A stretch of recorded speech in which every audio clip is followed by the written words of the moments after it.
Welcome to English Story Hub. Learn English through fun stories. Improve vocabulary, listening, and speaking skills. Like, subscribe, and keep learning with us. The Invisible Man.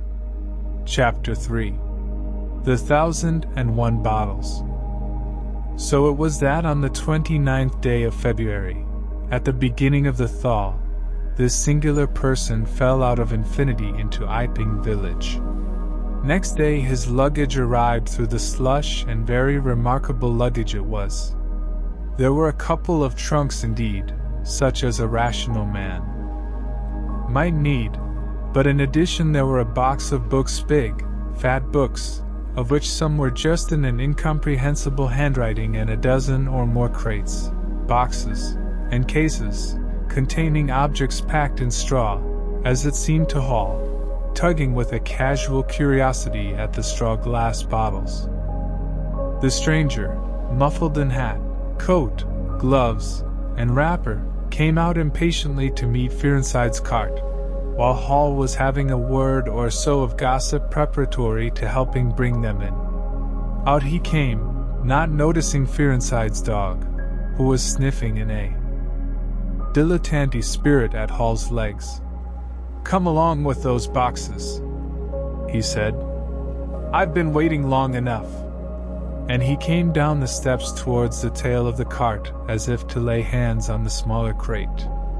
No sooner had Fearenside's dog caught sight of him, however, than it began to bristle and growl savagely, and when he rushed down the steps it gave an undecided hop, and then sprang straight at his hand. "Whup!" cried Hall, jumping back, for he was no hero with dogs, and Fearenside howled, "Lie down!" and snatched his whip.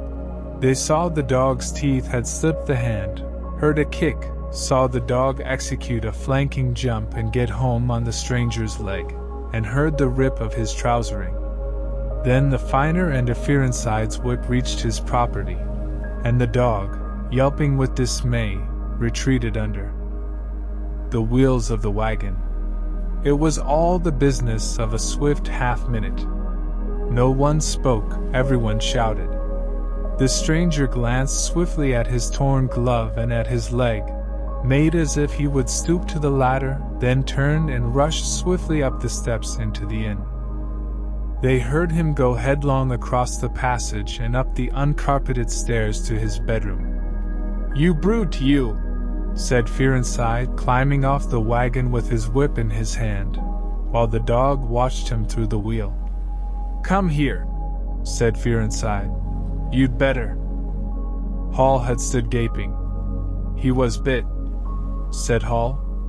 "I'd better go and see to N." And he trotted after the stranger. He met Mrs. Hall in the passage. "Carrier's dark," he said. "Bid N."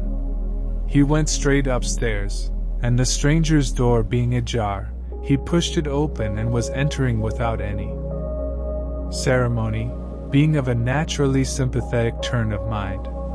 The blind was down, and the room dim.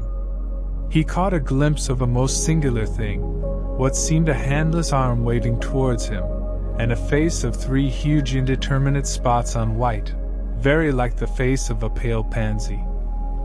Then he was struck violently in the chest, hurled back, and the door slammed in his face and locked. It was so rapid that it gave him no time to observe. A waving of indecipherable shapes, a blow, and a concussion. There he stood on the dark little landing, wondering what it might be that he had seen. A couple of minutes after, he rejoined the little group that had formed outside the coach and horses. There was Fearenside telling about it all over again for the second time. There was Mrs. Hall saying his dog didn't have no business to bite her guests.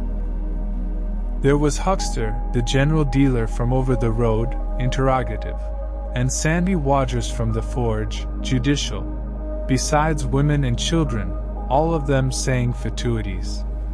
"Wouldn't let en bite me, I knows. Tasn't right have such dogs. What'd he bite en for, then?" and so forth. Mr. Hall, staring at them from the steps and listening, found it incredible that he had seen anything so very remarkable happen upstairs.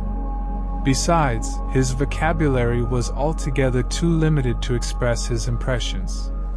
"He don't want no help, he says," he said in answer to his wife's inquiry. "We'd better be a talking of his luggage in. He ought to have it cauterized at once," said Mr. Huckster. "Especially if it's at all inflamed." "I'd shoot in, that's what I'd do," said a lady in the group. Suddenly the dog began growling again. "Come along!" cried an angry voice in the doorway, and there stood the muffled stranger with his collar turned up, and his hat brim bent down. "The sooner you get those things in the better I'll be pleased." It is stated by an anonymous bystander that his trousers and gloves had been changed. "Was you hurt, sir?" said Fearenside.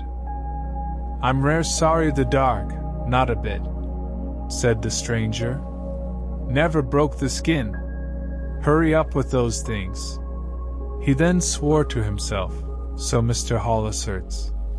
Directly the first crate was, in accordance with his directions, carried into the parlor, the stranger flung himself upon it with extraordinary eagerness, and began to unpack it, scattering the straw with an utter disregard of Mrs. Hall's carpet.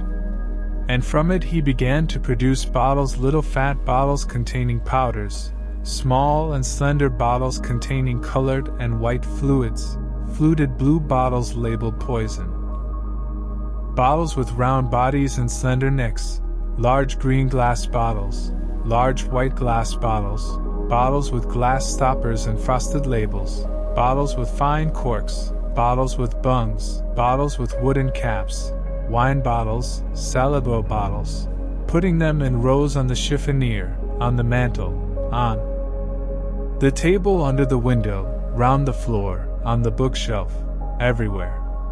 The chemist's shop in Bramblehurst could not boast half so many. Quite a sight it was. Crate after crate yielded bottles, until all 6 were empty and the table high with straw, the only things that came out of these crates. Besides the bottles were a number of test tubes and a carefully packed balance. And directly the crates were unpacked, the stranger went to the window and set to work, not troubling in the least about the litter of straw, the fire which had gone out, the box of books outside, nor for the trunks and other luggage that had gone upstairs. When Mrs. Hall took his dinner in to him, he was already so absorbed in his work, pouring little drops out of the bottles into test tubes, that he did not hear her until she had swept away the bulk of the straw and put the tray on the table, with some little emphasis perhaps, seeing the state that the floor was in. Then he half turned his head, and immediately turned it away again. But she saw he had removed his glasses. They were beside him on the table, and it seemed to her that his eye sockets were extraordinarily hollow. He put on his spectacles again, and then turned and faced her. She was about to complain of the straw on the floor when he anticipated her. "I wish you wouldn't come in without knocking," he said in the tone of abnormal exasperation that seemed so characteristic of him. "I knocked, but seemingly, perhaps you did. But in my investigations, my really very urgent and necessary investigations, the slightest disturbance, the jar of a door, I must ask you." "Certainly, sir. You can turn the lock if you're like that, you know. Any time." "A very good idea," said the stranger. "This straw, sir, if I might make so bold as to remark, don't. If the straw makes trouble, put it down in the bill." And he mumbled at her, words suspiciously like curses. He was so odd, standing there, so aggressive and explosive, bottle in one hand and test tube in the other, that Mrs. Hall was quite alarmed. But she was a resolute woman. "In which case, I should like to know, sir, what you consider a shilling. Put down a shilling." Surely a shilling's enough? So be it, said Mrs. Hall, taking up the tablecloth and beginning to spread it over the table. If you're satisfied, of course. He turned and sat down, with his coat collar toward her. All the afternoon he worked with the door locked, and, as Mrs. Hall testifies, for the most part in silence. But once there was a concussion and a sound of bottles ringing together as though the table had been hit, and the smash of 16, a bottle flung violently down, and then a rapid pacing athwart the room. Fearing something was the matter, she went to the door and listened, not caring to knock. I can't go on, he was raving. I can't go on. 300,000, 400,000. The huge multitude. Cheated. All my life it may take me. Patience. Patience indeed. Fool. Fool. There was a noise of hobnails on the bricks in the bar, and Mrs. Hall had very reluctantly to leave the rest of his soliloquy. When she returned, the room was silent again, save for the faint crepitation of his chair and the occasional clink of a bottle. It was all over. The stranger had resumed work. When she took in his tea, she saw broken glass in the corner of the room under the concave mirror, and a golden stain that had been carelessly wiped. She called attention to it. Put it down in the bill, snapped her visitor. For God's sake, don't worry me. If there's damage done, put it down in the bill. And he went on ticking a list in the exercise book before him.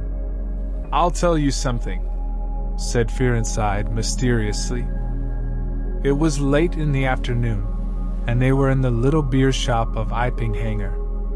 Well, said Teddy Henfry, this chap you're speaking of, what my dog bit.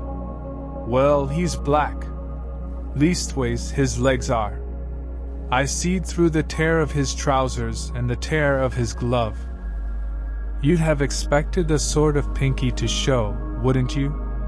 Well, there wasn't none. Just blackness. I tell you, he's as black as my hat. My sakes, said Henfry. It's a rummy case altogether. Why, his nose is as pink as paint. That's true, said Fearenside. I knows that. And I tell 'ee what I'm thinking. That man's a piebald, Teddy. Black here and white there, in patches. And he's ashamed of it. He's a kind of half-breed, and the colors come off 17 patchy instead of mixing. I've heard of such things before. And it's the common way with horses, as anyone can see.